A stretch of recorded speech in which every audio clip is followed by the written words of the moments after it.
Stand by. Hang on. Oh shit. Here we go. Okay, this is set here for a good week now. Anyway, to make a long story short, since I seen the video where this damn thing was full of, the motor was full of gas. Well, I found out why. I wouldn't say that I know completely why, but anyway, I'll get to that in a minute. But I've done opened the hood and checked the oil. It has not gained any gas in the oil, so we're good to go. We drained it out. We got like 12.5 quarts out of it. Yeah, it's pretty well full.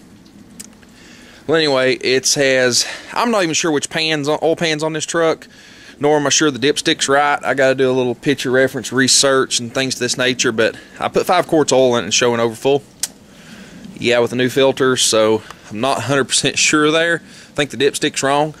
Most of these hold 7 quarts. This one doesn't have the big funky looking pants on the 4-wheel drive. If anybody out there knows for sure, I'll probably already know the answer, but feel free to pipe in at the bottom. What's a 400, a 351 modified or a 400? This one's actually a 400, but the 351M/400 motor is the same motor basically, just different stroke. But anyway, if anybody knows exactly what these hold in an F350, let me know. I'm figuring it's probably the 7 quarts, but it may be 5, but anyway, the hell with that. Anyway, it's not gained any. It's slightly over full, so I'm pretty, like I said, I think the dipstick's wrong. It don't smell like gas, and it's exactly where it was after we did it, so after we changed it. So anyway, well, here's how I figured it out. You know, when I got this truck, it had this damn thing, electric fuel pump. You see the wires right there? Do you see them snippied? Well, I cut them. Sure did. Cut them with a pocket knife. And I want to show you something. Yeah, I cut them with a pocket knife. Oh, get Mike's up in here. I cut them with a pocket knife. And you're going, okay, he cut his wires with a pocket knife, and he's thinking the truck's going to start. What'd he do? Put a little gas in the carburetor? Yeah, let's knock it out of gear. It should sit here. My wheels are cranked hard. Let's cold start it. Well, I forgot. We burned up solenoid. Yeah, we did that when all this happened, but anyway, we're going to go out here and cross this thing over and get it running. But anyway, it'll run. We just don't get to see a cold start. I forgot about that.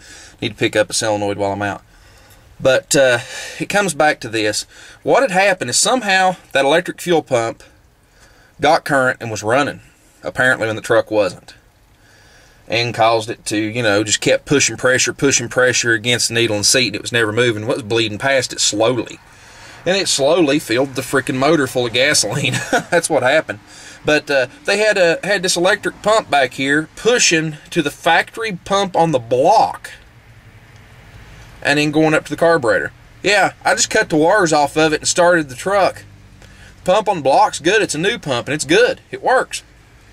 Yeah, don't really know exactly what was up with that, but anyway, I'm assuming this little ignition problem this thing had, they were trying to wire around it, I guess, and thought, oh, it's just not sucking from the tank good, because they did move that tank from behind the seat up onto the bed there. Maybe they thought it just wasn't drawing good, so they put the electric pump on there.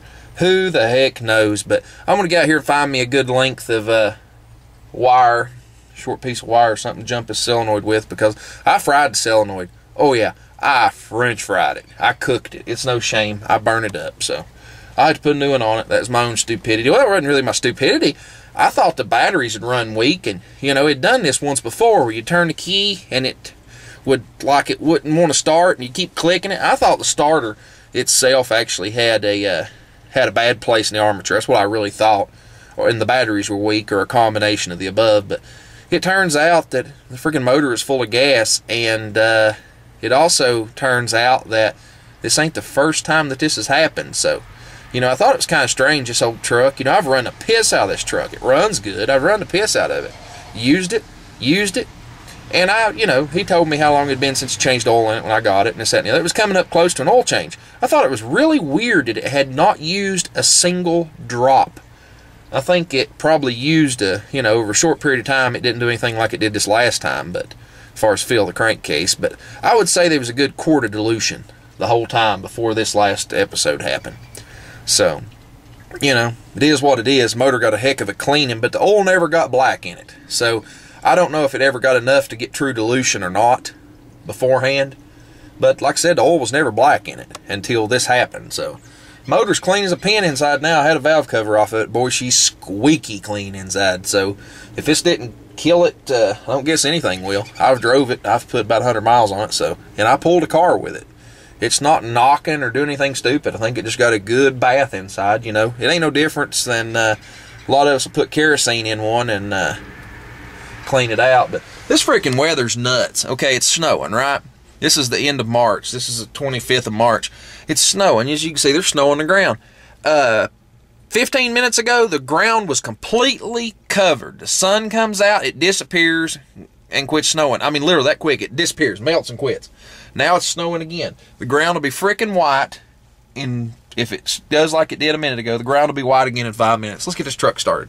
It's kind of chilly out here. It's about 27 degrees. It's just a nuisance cold. It ain't cold, it's just chilly. And I'm sitting here with the damn door open.